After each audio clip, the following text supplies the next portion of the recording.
Bodies are dropping left and right in a military base as a little boy is walking through all the chaos, but he couldn't care less about all the deaths he just caused, and instead he is just interested in finding a woman called Asaka who he has been looking for. A door opens and that same Asaka is seen being held at gunpoint by a woman who we haven't gotten the backstory for. Asaka is surprised to see Yogiri somehow managed to get into this base where she was held captive, but the one holding her hostage threatens to kill her if Yogiri takes another step closer. As she points the gun at Asaka's cheek, Yogiri just stares at her for a bit, and soon after, she drops dead. Asaka has no idea what Yogiri did, but once again, he cares very little for the life he just took, and is just happy to have his Asaka back. And now, Yogiri is being shaken awake by a different girl whom he doesn't recognize.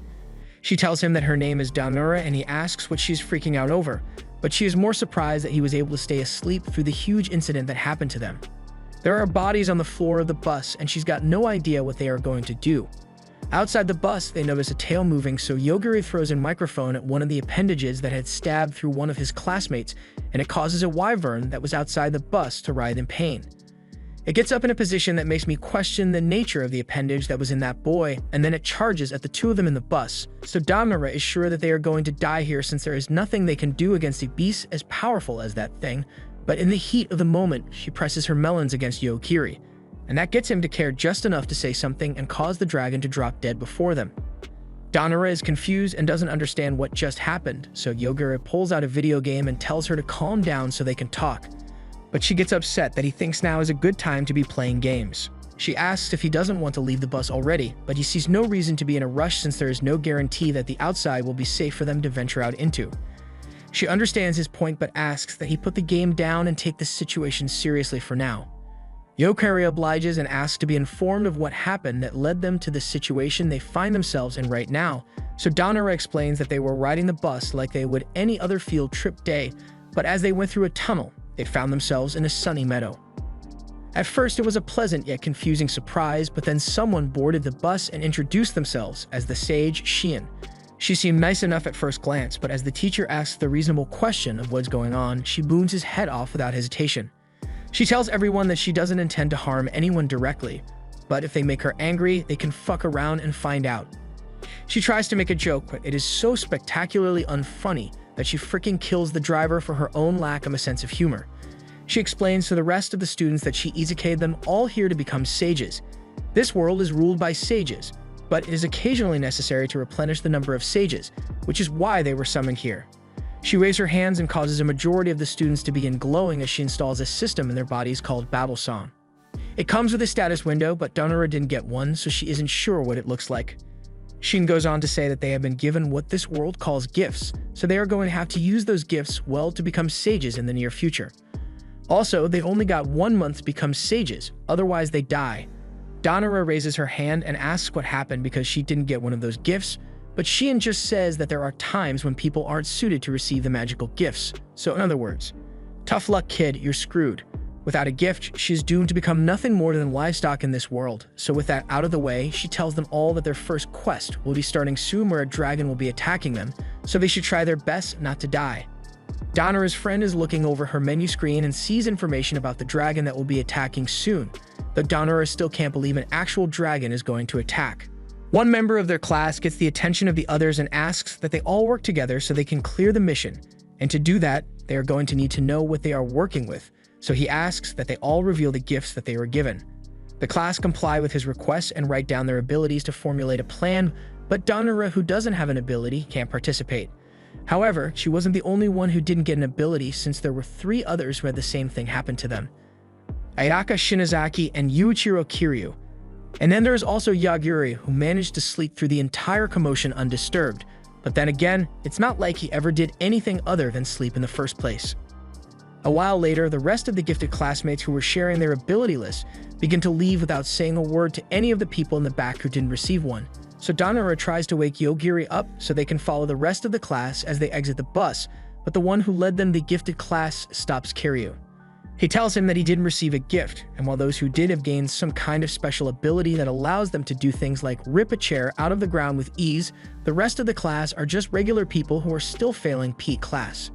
Shinozaki asks the gifted class to protect the ones without gifts since they have the power to do so, But the guy thinks it would only become a burden for the class if they had to protect people who were so weak the entire time they were trying to become sages. Thus, they came up with an ingenious plan. They are gonna ditch them all here and use them as bait. Everyone in the class agreed to do this to them, so there is no one to appeal to for help. Another one of their classmates uses her ability to cast charm on the giftless classmates, making them all look far more attractive than they were before, but unfortunately, they're going to match with that dragon and it's not going to be a pleasant experience for them. The rest of the class leaves them to their fate and they have no idea what they are going to do, but things only get worse for them as the dragon arrived and began the slaughter. And that leads us to where we are now, though someone was peacefully sleeping in the back of the bus while his classmates were getting slaughtered. Yogiri now understands the gravity of his situation. He is in another world, so how is he supposed to charge his video game without any outlets available? Aside from that, if what they learned from the gifted class is to be believed, then there is likely only one dragon in the area, so it should be safe for them to head outside now since it is already dead. Before they go, Dominator asks Yogiri if he did something to the dragon earlier, but he just says he told it to die and it died. She doesn't believe him, but that's what he did, so he just steps out of the bus. There are 3 options for places they can go to after this: a hill, the city, or the forest, but it's probably a good idea not to go into an unknown forest unprepared. Before a decision can be made, Dominator notices something flying towards them. Yogiri asks if it is another dragon, but this time is 3 of their classmates, Higashida, Fukuhara, and Hanakawa. She's surprised to see them flying in, so Yogiri asks if he should kill them, just in case.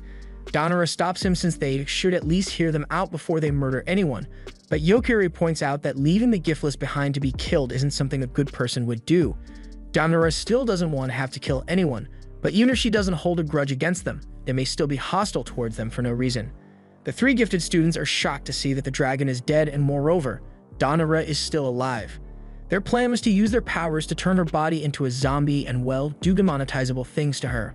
And they say all of this right in earshot of Dominator herself, so she realizes Yogiri may have been right about them not being good people and is suddenly much less opposed to killing them. Higashida launches a fireball which is powerful enough to melt straight through the bus and carve into a mountain behind them, all to show the power difference between them and force Dominator into giving up and becoming their plaything. Higashida says that he decided in this world that he would do anything he wants, and the first thing on that list is to screw Dominator along with the other 2 guys who say they've been dreaming about this for a long time. Dominator is freaked out by the thought of what they would do to her, but Yogiri tells her to calm down while he puts them in a situation where they can have a civil discussion. He then points at Higashida and tells him to die. The others laugh thinking Yogiri is just being cringy, but to their utter shock, he actually does fall to the ground and die. They don't understand what happened, but Yogiri told him to die and he did. Nothing much to explain there. He tells them not to move, but the other one drops to his knees to help his friend, and as a result, Yogiri tells him to die as well. Hanakawa is now the only one left, and Yogiri reiterates that if he moves at all, you'll be killed. Yogiri now begins to explain his ability, but first he instructs Hanakawa to check to make sure those guys are actually dead, so he goes to them and starts trying to heal them. His healing ability allows him to help anyone recover from injuries, no matter how grave they are, but his powers do nothing here because the people he's trying to heal are already dead. Hanakawa starts saying Yogiri went too far with this, but they were the ones who came in here trying to kidnap Dominator for loot purposes. Yogiri's ability is instant death to any target, so if he simply thinks about wanting to kill someone, they will immediately die without exception.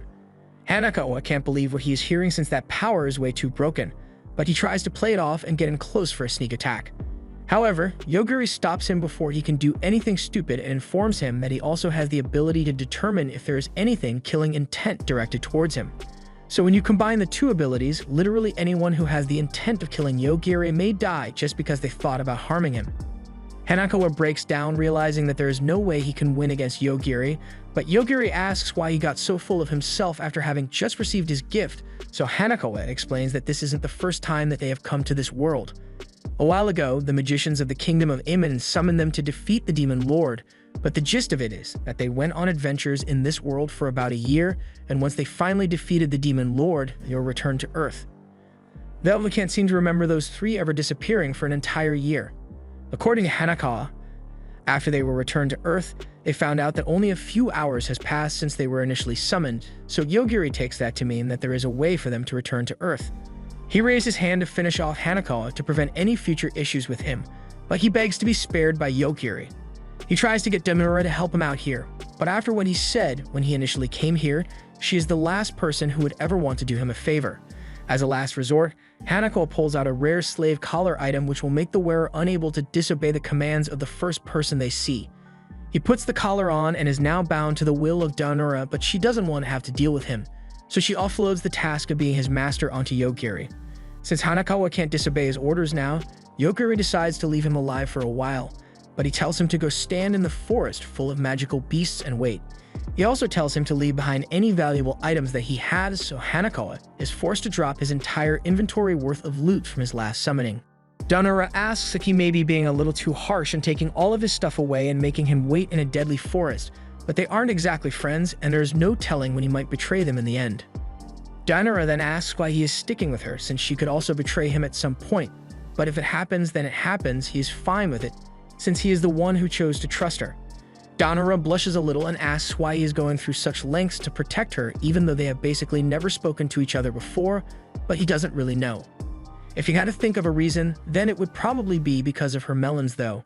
She gets red in the face from embarrassment and yells about him only wanting her for her body as well, but elsewhere, Shion is in bed and very pleased with herself when someone called Yuchi comes in to give her a report on the students she summoned. They'd have cleared the first mission, but there were 4 fatalities in the process. Shion assumes the fatalities were from the students who weren't able to receive gifts, but while 2 of them did die, there were also 2 ranked gift holders that died in the process. That's a big surprise, especially since they died without any warning, but Shion doesn't think it is anything that they really need to be worried about, so she tells Yuichi that he can handle it any way he sees fit. Yogiri and Dominator finally make it to the city gates after several hours of walking, but they see the guards closing the gates as they approach. Yogiri expected as much since it is getting late, so they rush over to get their attention before they get locked out for the night. Dominator goes up to one of the guards, but they can't understand a single word she is saying. The 2 get brought in and wait under a tent while the guards go get their boss to handle the situation, and after a few moments, Masahito arrives annoyed that he still has to work so late into the night. He understands Japanese, much to the relief of Dominator, and he already seems to have an idea of what is going on here. The rest of their classmates came through town earlier that day, so he has already dealt with them. Normally, he would get charged a toll in order to enter the city, but he receives clear threats. I mean instructions from Shion not to get in the way of the sage candidates, so he won't be charging them today. Yogiri asks about the other sage candidates he mentioned coming through and recalls that they had mentioned something about going to the capital, so he asks which direction that would be, but while Masahito is not allowed to get in their way, there is no incentive for him to help them, so Yogiri gets up to leave. However, as they are passing, he gets a good look at Donaura's assets and says he wouldn't mind it if Donaura stayed in his mansion for the night. But only Donaura. She doesn't seem interested and grabs Yogiri's hand to run away with a look of disgust on her face. She may not have liked the guy, but the reason she dragged Yogiri away so quickly was because she was afraid he would kill the guy for what he said. Yogiri doesn't know why she would think he is the kind of person to do something like that, but then again, he did kill his classmates back there for just moving, so it doesn't seem out of character for him. She moves on to another topic and talks about how amazing this town looks. It even has people that look like beast folk her. And speaking of beast folk, she gets approached by a cat girl called Mariyu, who can tell that this is their first time in town. She asks if they might be in trouble or in need of any kind of help from her because if they are, she is there to assist with anything. She seems a little too friendly for someone they just met, so Yogiri asks what she stands to gain by helping them out here. She doesn't even try to hide it and says she just wants to get along with all the sage candidate boys because they are all down bad and dying of thirst. And as a cat girl, if the sage boys become successful in future, she can roll a nat 10 on seduction and live the easy life from then on. Donaura doesn't agree with the thought process, but she can at least respect Mariu's honesty on the matter. Mariu goes on to say that Donaura doesn't need to worry because she won't attempt seduction on anyone who already has a girlfriend. She is well aware of what yandere girls are willing to do to keep their man, so she isn't going to risk it. Her seductive intentions aside, they don't see anything else shady about Mariyu, and Donaura wanted to take a look around town anyway before it gets too dark, so they decide to accept the cat girl's help. What's the worst that could happen? It's not like this is a trap or anything. Bulk, it was a trap. The 2 end up surrounded by a bunch of thieves after they spend the entire evening shopping in town. So Yogiri tries to de-escalate the situation by asking if they will accept money to leave him alone. The thieves agree that money would be nice, but what they are really after is talentless sage candidates like Yogiri and Donaura. Whenever Shin goes and summons a bunch of sage candidates, the ones with good gifts often end up going wild with their power. and the thieves have gotten sick of all the Dragon Ball fights happening in their backyards and bringing down the property value. However, they are weak as shit compared to the gift bearers, so it's not like they can complain about it either. So they do this instead and go after the weak sage candidates to make themselves feel better. They plan to kill Yogiri and then make use of Donura's irresistible assets, but now that he has clear grasp on their intentions and has failed to de-escalate, Yogiri is going to have to make a call to the local mortician. Donura tries to get Maryu to call it off because someone is definitely going to die here, and it's not going to be Yogiri. But she thinks they are just bluffing because there is no way someone without a gift could be so powerful in this world. Donura has done her best to save them, but it's time to make that call. First, we're going to need 5 coffins for the people behind Yogiri, but he tries to take it easy on the rest of the people there. So he tells this guy to just half die, essentially turning him into a vegetable. That was still a little extreme. He tries going for individual body parts instead, but that is still pretty bad regardless. I know he was trying to take it easy on them, but at this point, it looks more like he's just torturing them, so he decides to just put an end to this. Maryu realizes that she fricked up big time and tries to beg for her life with her sob story of needing to make money to help her sick brother. But to that, Yogiri raises the point. He tried to kidnap and sell us into slavery. She isn't going to be getting a redemption arc either, as Yogiri is ready to put an end to this and tells both her and the last guy to just die. However, this time nothing happens and they thank the heavens that they are still alive, but they aren't going to stick around for Yogiri to try again, so they both make a run for it. Donura asks him why he chose to let them go, but he didn't. His kill success rate is always 100%. So just when Maryu thought she was a safe distance away, the death kicked in, and believe it or not, she dies. Oh yeah, this guy ends up dying too, but no one really cares about him anyway. With all the attackers dead, Yogiri and Donura begin to walk off. However, they are called back by the city's guards who got news of the abnormally high number of coffins requested from the mortician, so they want to have a little chat with him about what just happened. Yogiri tries to lie his way out of this and just says that he found these guys on the floor already, but the guard isn't falling for his excellent deception tactics because she saw the whole thing. Those guys suddenly fell dead just before they could attack. Donura can't believe Adelgard is making them the suspects after they were the ones who got attacked first, and if she was watching the entire time, why didn't she do something to help when they were clearly in trouble? Adelgard makes the claim that she was just trying to find out who those guys are selling all their victims to, so they were going to let them kidnap Yogiri and Donura and just follow them until they found the guy they were looking for. She also tells them that the guards have received the sage's protection, so the gifts they have as sage candidates won't work on them, so they should just come quietly if they don't want any trouble. However, one of her men uses his appraisal ability on both and finds that neither of them actually possess any sage abilities, so they can't explain how Yogiri could have possibly managed to do this, and thus they have no grounds to make an arrest. Adelbert admits defeat and tells them they are free to go, and Adelbert's subordinate apologizes for his commander's rudeness. Yogiri tells him it's fine, but as an apology, it would be nice if he could hook them up with a place to stay for the night. The man doesn't disappoint as Yogiri and Donura now have a really fancy inn to stay at. While Donura is still taking on the beauty of the place, Yogiri asks if she would like to share the same room with him while they are here. She finds that to be a bit embarrassing, so Yogiri offers to just have their rooms be next to each other. Donura gets to her room and marvels at the luxury it provides as she jumps on the huge bed. She starts thinking about Yogiri's initial request to share a room with her and wonders what kind of lewd things he must have been thinking about to ask for such a thing. Then again, this is literally the first time she's been away from Yogiri since they got to this world, and without him there to protect her, she would either be dead or enslaved thrice over. She wonders if Yogiri really likes her after all, but I think he already made it clear that he was specifically after those soft chest cushions of hers. While she squeezes her face into a pillow out of embarrassment, she hears a sound coming from the room and looks up to find a ghost floating over her bed. She's freaked out at first, but then she realizes that the ghost happens to look a lot like her sister. But her sister is still alive and must have done something really bad because this is actually their family guardian spirit, and she makes it clear that she wants to have nothing to do with Donura's sister ever again.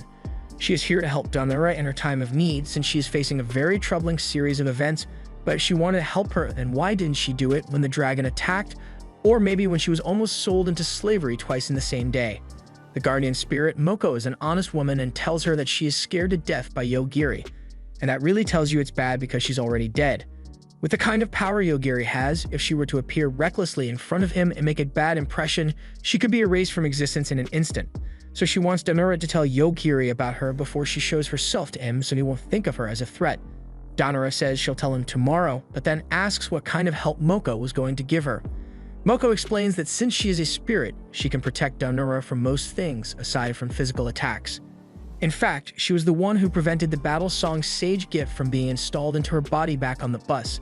Donora gets angry because Moko basically put her at a permanent disadvantage in this world, but Moko doesn't see the problem since she thought Donora would have been opposed to a random person putting something suspicious inside her body. The Sage gift certainly has its advantages, but once you allow it to be installed, then Shein basically has control over you for the rest of your life, so it's not the best trade-off.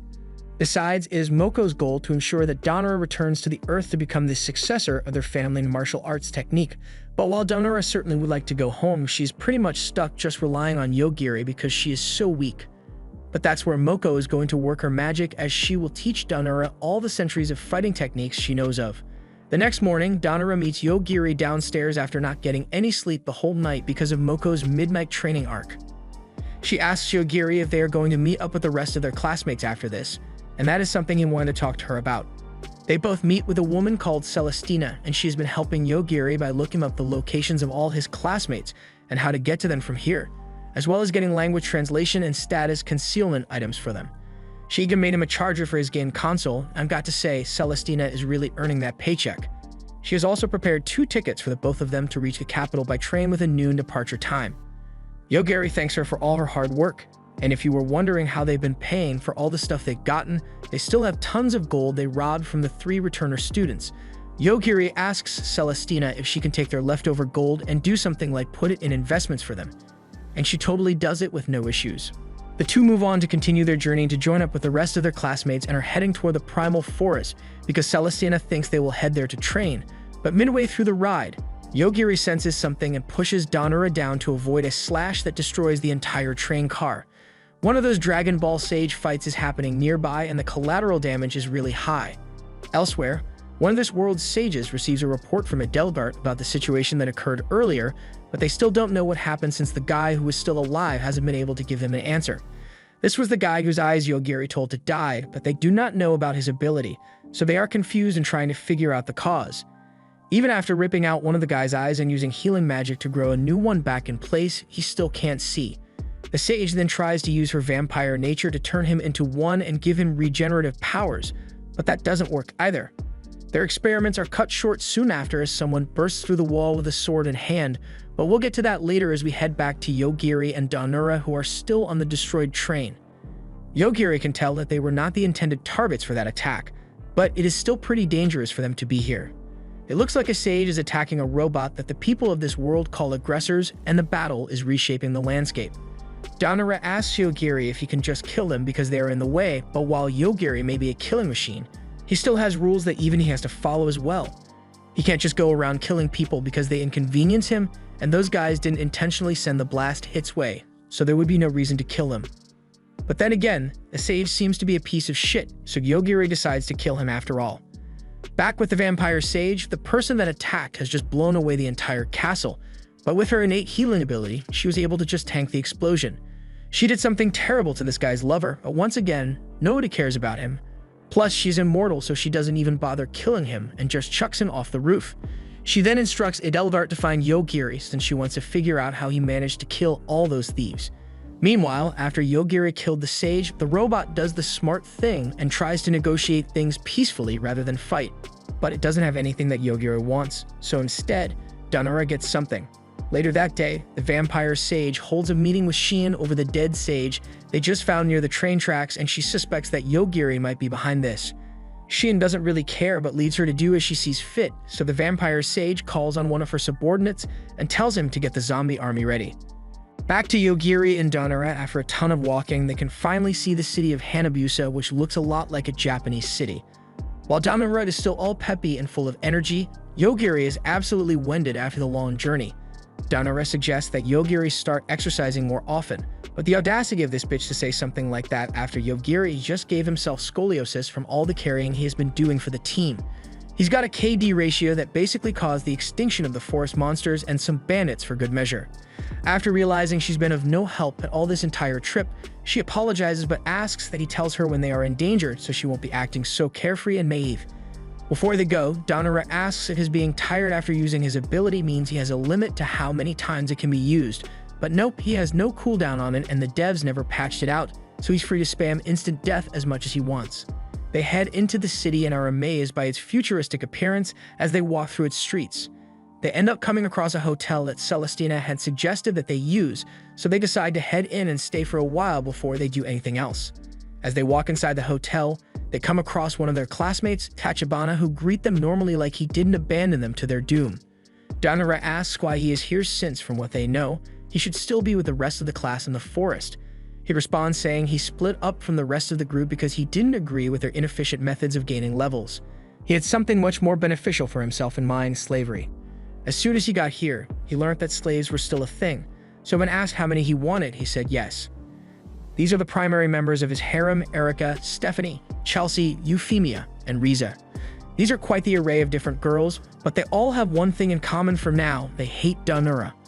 Tachibana tells them to shut up for a bit while he talks to his classmates, and while he does that, Yogiri tells Dominator that he seems really confident, so he must have a strong ability of some kind.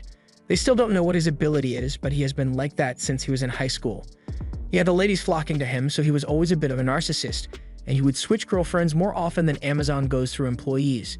Tachibana speaks up and says that since they'd met here by chance, then would Dominator like to become his slave, lover. She's petrified by the absurdity of his statement, but he assures her that it is fine since if she is worried about what will happen to Yogiri, while he usually doesn't swing that way, he'll make an exception for Yogiri as well. Neither of them can believe the shit they are hearing, so they ask what makes him so confident to make a request like that, and Tachibana reveals that he has the class of Dominator, meaning he is able to absolutely dominate any weaker beings. That is a pretty powerful ability, but if Tachibana is here, how does he intend to get stronger if all the others are busy training while he's lounging around here? But that isn't much of a problem for him since his ability is also broken.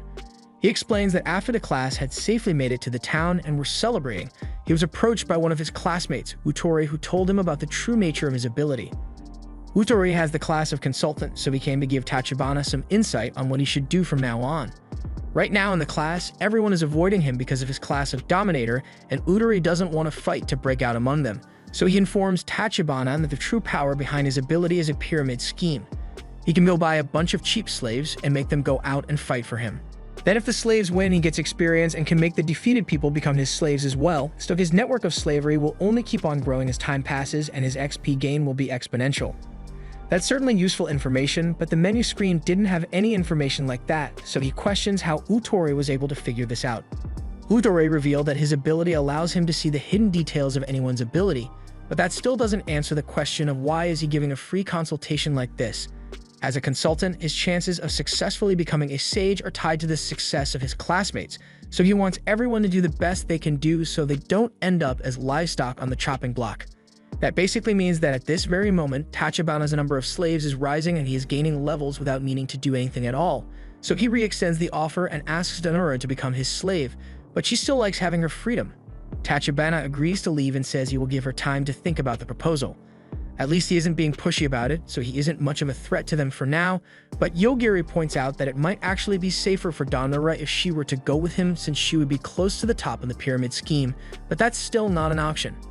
3 days pass and Yogiri has been asleep this entire time and Dominator can't do anything by herself because she needs him to be there to carry the team. It has been peaceful this far, but not anymore as the zombie army has begun to invade the city. But once again, Yogiri isn't awake, so Dominator just closes the curtains and chooses to ignore it. While she is laying on the bed, Mokomoko informs her that there is someone currently targeting her, but she isn't able to see them, so since she isn't built to handle threats at all, Dominator grabs the phone to call Yogiri for help. Yogiri wakes up to the call for help, so he leaves his room to go save her life again. As he enters the hallway, he is able to scan and can sense some killing intent coming from someone, so he traces it back and kills the assailant, who happens to be Erica. He knocks on Dominator's door to tell her there was actually someone targeting her, so now they got to discuss their next move. But first he makes a call to the local morgue for one more coffin. Tachibana was out in a dungeon when he noticed that Erica's signal suddenly stopped working, so something must have happened, and on the other end, Yogiri realizes that Tachibana might come back for revenge since he killed one of his top slaves, so they had better leave soon. Meanwhile, Tachibana has just effortlessly cleared the 100th floor of the dungeon with no trouble thanks to the skills of his servants, which he is able to use at will.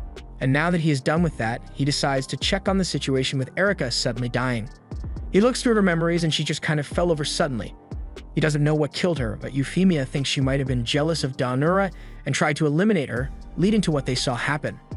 Tachibana doesn't really care about Erika, but he doesn't want Daonura to leave without becoming his slave, so he takes a less diplomatic approach and has some of his other servants try to keep Daonura from leaving.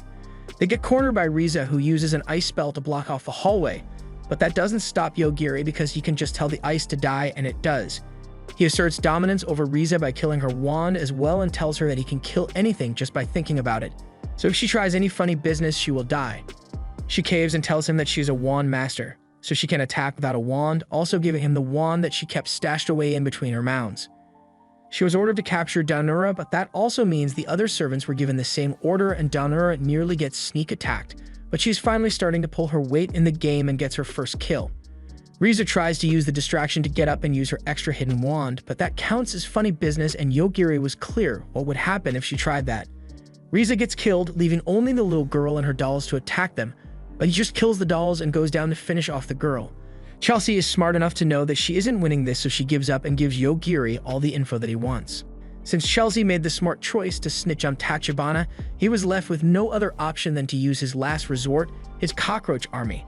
They may just be cockroaches, but with this many of them in one place, if Tachibana gave the order for them all to attack at once, then they could probably end up killing a human. For instance, they could crawl into your mouth and nose and squirm around in your throat until you suffocate to death.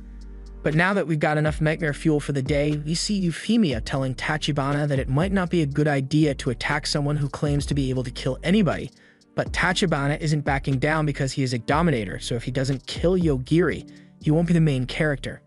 He orders the cockroaches to begin their attack, but as soon as the killing intent reaches Yogiri, he was able to trace it back to Tachibana and kill him on the spot. Now that Tachibana is dead, the cockroaches won't attack them anymore, but it still is a room full of cockroaches, so they don't stay there for too long. Meanwhile, Stephanie and Euphemia are left with Tachibana's dead body, so having regained her freedom, Euphemia just dips. However, as she comes up to the surface, she is met by a wasteland, where a forest once was and a giant glob of darkness that had just passed through the area.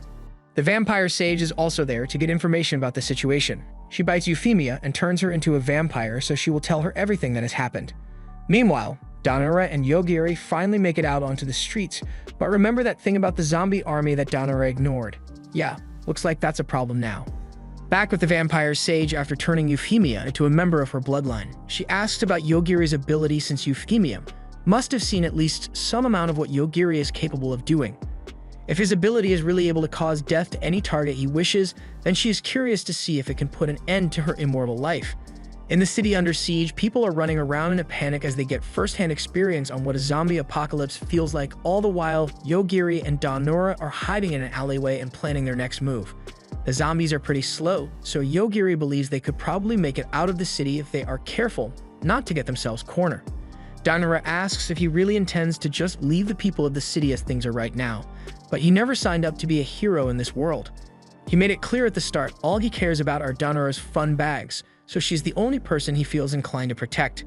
Meanwhile, the mayor of the town is outraged that the Undead army's leader, Masayuki, showed up to his town unannounced and is laying waste to his people unprovoked. The vampire sage, Lady Lane, personally gave him control over this area, so Masayuki has no right to come in here and destroy it. Masayuki tells Ryota to calm down. After all, they were both once comrades and sage candidates. They both survived the same battlefield together, or at least Ryota did, since Masayuki died and got revived as an undead. Getting back to the point, Ryota tells Masayuki to take his undead army and get out of his city immediately, but Masayuki has all the permission he needs from Lady Lane herself, so there's nothing anyone can do to stop him since he has literally been given a license to kill as many people as necessary to find Yogiri. Hearing that this was under the orders of Lady Lane, Ryota is forced to concede and hand over the key to the city so Masayuki can get on with his plans. He takes control of the speakers placed all around the city and commands all the zombies to stop attacking for now. He then gives the people an ultimatum. He's looking for a boy named Yogiri and a girl named Daonura, so the people of the city have 1 hour to bring them to him, dead or alive. And if they fail, they'll be the ones who end up dead.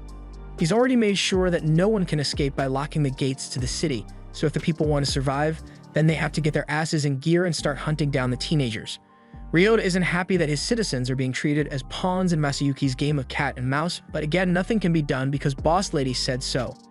Now the people on the street are running around like crazy looking for Yogiri and Dominator, and they are frankly more frightening than the zombies were. Dominator doesn't even get why they would be getting chased to this extent in the first place, but there was that whole thing when Yogiri killed one of the sages. That was probably a pretty big deal.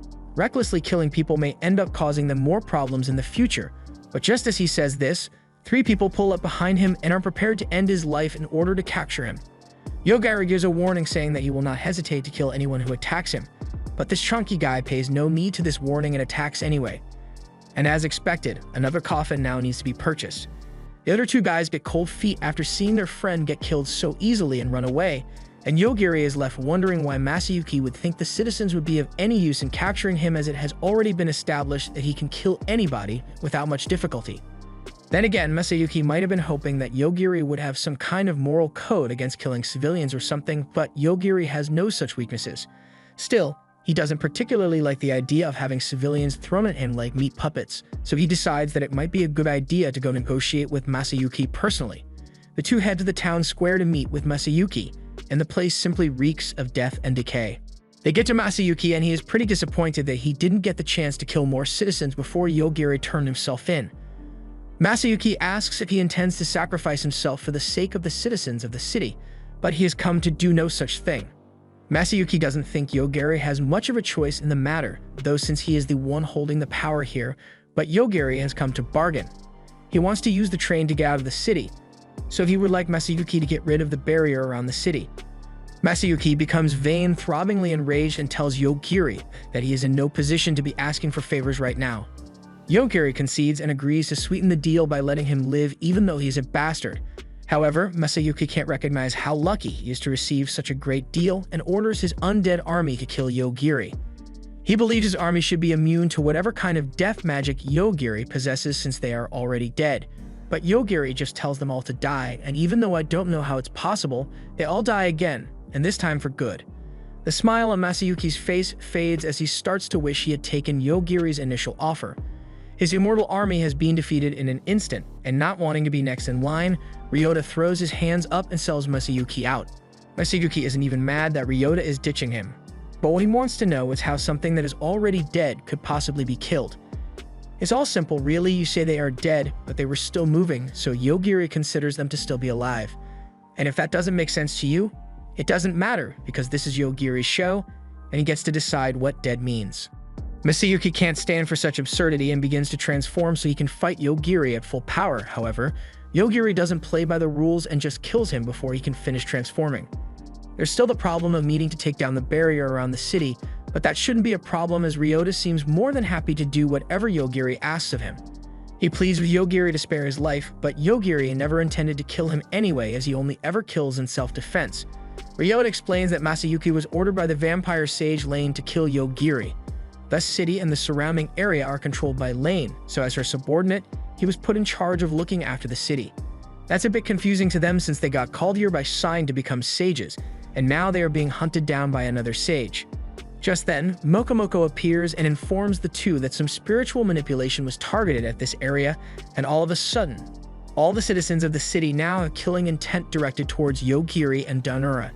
If it is a spiritual attack that is making the citizens act up like this, then maybe the barrier could block it out, but as Ryota tries to use the key to change the barrier settings, he finds that he has been locked out of the controls, which could only possibly mean that Lane has taken it over and is the one behind this. From a great distance away, Lane is carrying out her plan, but Euphemia tells her that what she's doing is really risky. Lane already knows that Yogiri was able to kill Tachibana over a long distance by tracing his control of the cockroaches, and with power like that, he is already far above the power of any sage. That is exactly why Euphemia believes they should just let him do his thing and step aside. The mind-controlled people begin attacking Yogiri one by one, and he is forced to continuously kill them as they attack. He has had something like this happen to him before, where one guy tried a bunch of things just to see how Yogiri would react to them, but in the end he can always just kill them all if it comes down to it. Ryota is having a really hard time seeing all of his precious citizens dropping like flies right in front of his eyes. Meanwhile, Lane is still doing her thing outside the city, and as that darkness monster from before is approaching, it works out in her favor because now she can cause Yogiri's death without any direct killing intent against him. She decides now is a good time to put her backup plan into action and duplicates her body several times in the sky. In the city, the darkness has arrived within the city borders, and it is turning everything that it comes in contact with into sand, and it's heading straight for them. At the same time, Lane explains that she created her clones with all information about Yogiri being removed from their brains, so with no knowledge of who Yogiri is, there should be no way for them to hold any hostility towards him, and thus he shouldn't be able to kill them. She decides to use the darkness as a cue to begin her attack, so she orders the clones to carpet bomb the city once the darkness dies, as she expects Yogiri to be able to kill it. In the city, the people watch in horror as the darkness tears through the architecture and leaves nothing but dust in its wake. They believe there's nothing anyone can do to stop it, but Yogiri could definitely do something if he wanted to. He has a bad feeling about this, but at the same time he can't leave that thing to just kill everyone, so he decides to kill it. After the darkness is killed, Lane's carpet bombing strategy takes effect and more destruction rains down upon the city. Yogiri can see the attack, but he can't sense any hostility, almost as though something is just attacking the city indiscriminately. This must be the work of whoever was testing him with the civilians, but while Yogiri was having this intense tactical analysis, he was buried face deep in Donura's voluptuous buns. This reminds him what he is fighting for, so he gets up to solve the problem, but that's easier said than done since he doesn't know where the attacks are coming from. Donura looks up and she sees something she could never have expected. The bombs that are hitting the city are literally all the clones of Lane YOLOing themselves into the ground. They realize that this is Lane's countermeasure against Yogiri's instant death, and he can't really do much about it since she isn't targeting him. And the copies are blowing themselves up so fast that he can even see them. In that case, if all he needs is to be targeted, then Ryota thinks he can help. His ability class is a mayor, so he is able to see everything in the town at once and uses the information he has access to find out the next place that will get drone striked. He then teleports them all there, and as the clone is about to hit them, Yogiri makes it die before prompting Mokomoko to use her guardian spirit jazz to make a shield around them. The shield was some protective plating that can be worn under clothing, but thanks to Mokomoko's guardian spirit thing, she is able to turn it into anything from a shield to a suit of armor. Finally, now Donura isn't dead weight anymore. All Lane's clones have been defeated, and Euphemia is telling her that she fucked up when she decided to go after Yogiri, but she still doesn't see the problem since she can just create more clones to attack again. Just then, the full scope of the instant death hits and Lane realizes, oh shit, I really fucked up. Still, she didn't want to die anyway. Elsewhere, a little girl wakes up from a nap in a coffin and receives a pre-recorded message from Lane telling her that she is a copy of her that was made to be its own separate person. This was done to avoid attacks from Yogiri, but we'll get back to that later as Yogiri and Donura are about to set off from the city now that they've received some transportation from Ryota. Meanwhile, we finally get to see what the other students have been up to as we meet Ryuko, who is a samurai class. After defeating a monster, she enters her tent where a girl called Carol is standing. Carol stole Ryuko's phone because she wanted to get a look at the app she had for monitoring Yogiri. It seems they were both tasked with spying on him back on Earth, but as they check the monitor, they are greeted with horrifying news. Yogiri's first gate is open. Donura has been put in charge of driving the Jeep, but from the way they nearly died right there, it is clear that she doesn't know a damn thing about driving. So she wants to switch with Yogiri, but he's already fast asleep, so it looks like she's on her own for this one. Since she wasn't paying attention, Donura is about to crash into a boulder on the road, while Yogiri is having a wonderful dream involving this woman. We get a little backstory of who this woman is, and she is seen signing a contract for a job interview. She finds it a little concerning that there's a death waiver involved, but she's in too deep to back out now, and those bills aren't going to pay themselves, so she goes along with it. She asks if this is some kind of evil organization, but her employer assures her that everything that goes on here is mostly legal, but he does sound very convincing. He tells her that this facility researches curses, so her job will be to take care of a monster. She is led down a creepy red hallway and asks where they are heading, so the employer informs her that she is tasked with looking after a being whom they have dubbed Alpha Omega. From the description given, Asaka wonders if it might be a human, but the employer doesn't really know as he has never risked seeing the thing for himself. Alpha Omega has the frightening ability to kill anything just by thinking about it, so they brought in Asaka to be its teacher. It's already dangerous enough as it is, but imagine a toddler with no sense of maybe I shouldn't kill people for fun, having that kind of power. That is where Asaka comes in, but if you're wondering why she was selected for this dangerous job, it's because she's the only one who showed up.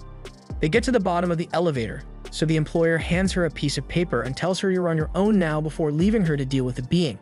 She's got no other choice than to go in, but they shouldn't blame her if the world gets doomed because of something she did. She enters a room that has an artificial environment being generated and walks over to the house illustrated on the incredibly well-drawn map. Once there, she calls out to see if anyone is home and eventually comes across a little boy in the center room. She was anxious before, but now she's just enraged by the fact that the government locked up a child in this underground base. She's not going to stand around and let this kid become a NEET, so she forcibly drags him outside and throws him into the creek so he can play for once. Yogiri looks stunned for a moment, but then points his finger at Asaka and kills a monster that was hiding behind her.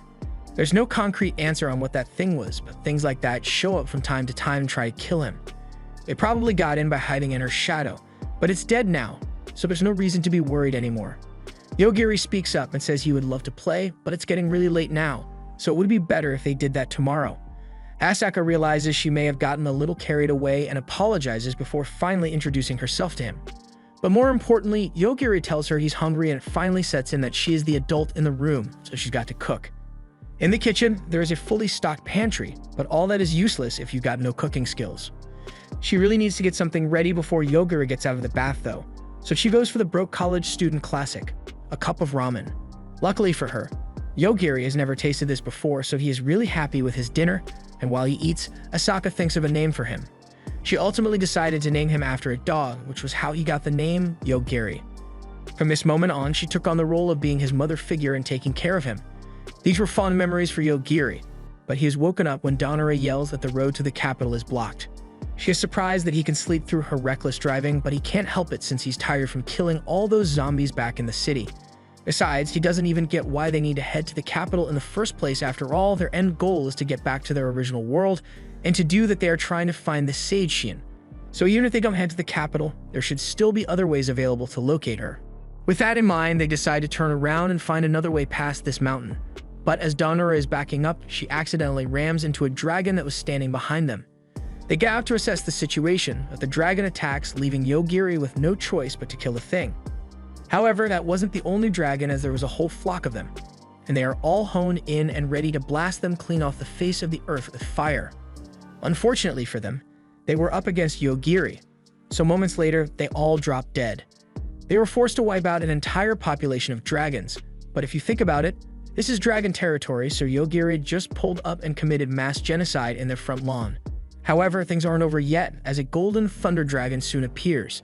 However, the gold dragon doesn't seem to have any killing intent aimed at them, so Yogiri sees no reason to kill it. After a few moments, the dragon says they can pass and then tries to fly away in a hurry so it doesn't get killed. Since the dragon can talk, Yogiri calls it back under threat of being killed, and we are introduced to this little girl. Dominator wonders why that huge dragon turned into this little girl, but don't let the details bother you. Right now, Yogiri asks the important question of why the dragons attacked him and Dominator in the first place. The girl explains that they were trying to test if Yogiri was worthy of meeting the Swordmaster, but he has no idea who the Swordmaster is. The dragon can't believe they came all the way out here with no intention of meeting the master, but they just want to get to the capital, so there's no reason to take a detour now. The dragon pleads with them to follow her to the master since her job was to bring promising individuals to him, so she can't return empty-handed after losing her entire dragon army. The Swordmaster is supposedly on equal terms with a sage, so Yogiri agrees to meet him since he might have some clues on how they can return to their original world. Plus, they were kind of stuck here anyway, so the dragon promises that if they come with her to meet the Swordmaster, then she will personally take them to the capital. She introduces herself as Attila and guides them to the location of the Swordmaster. When they arrive, they find a lot of people standing around as they are also here to meet the Swordmaster and have a chance at becoming the next Divine King. One of the guys there thinks it must be against the rules to come here by car since everyone else had to walk, but the Swordmaster himself says he has no problem with it.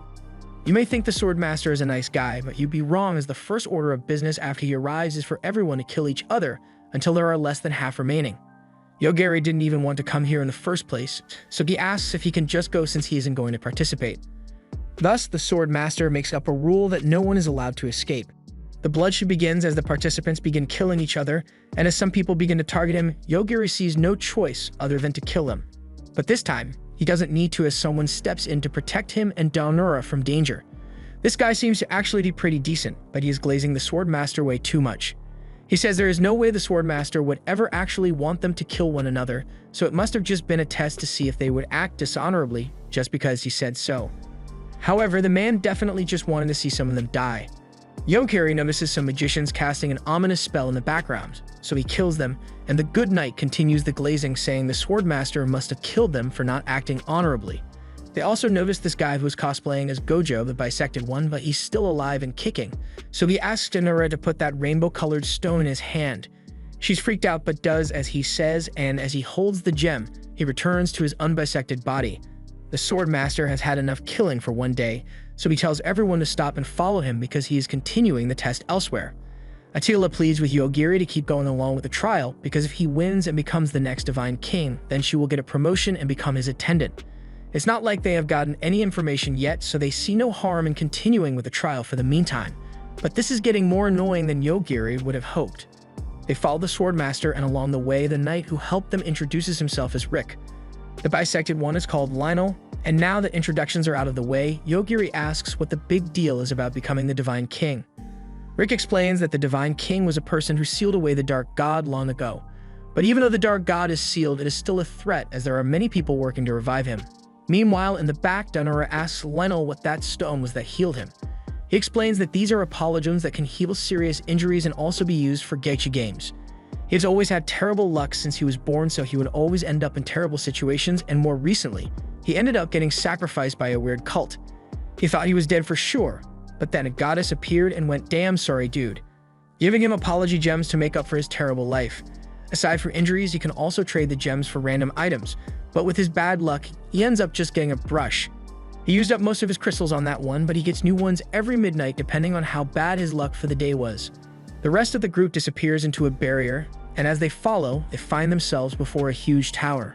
Attila seems to have been left behind due to the barrier, so it seems like only those that are participating in the trial can enter.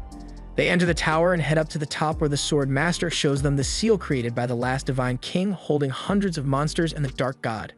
Donora can see a girl in the middle stabbing herself along with the Dark God. One other participant, Frederica, tries to launch an attack at the Dark God to kill it once and for all. But the barrier slows down time, so it may take hundreds of years for the attack to finally reach, and one piece might have ended by then. The goal for the night selection exam is for them to accumulate 100 points before they get to the ground, and they can't cheat by jumping off the side of the tower either. Donora wonders if Yogiri's power would work on the Dark God even with the time delayed, but he looks like he feels guilty about something. This was the end of episode 5. Thanks for watching. Subscribe to not miss the next part.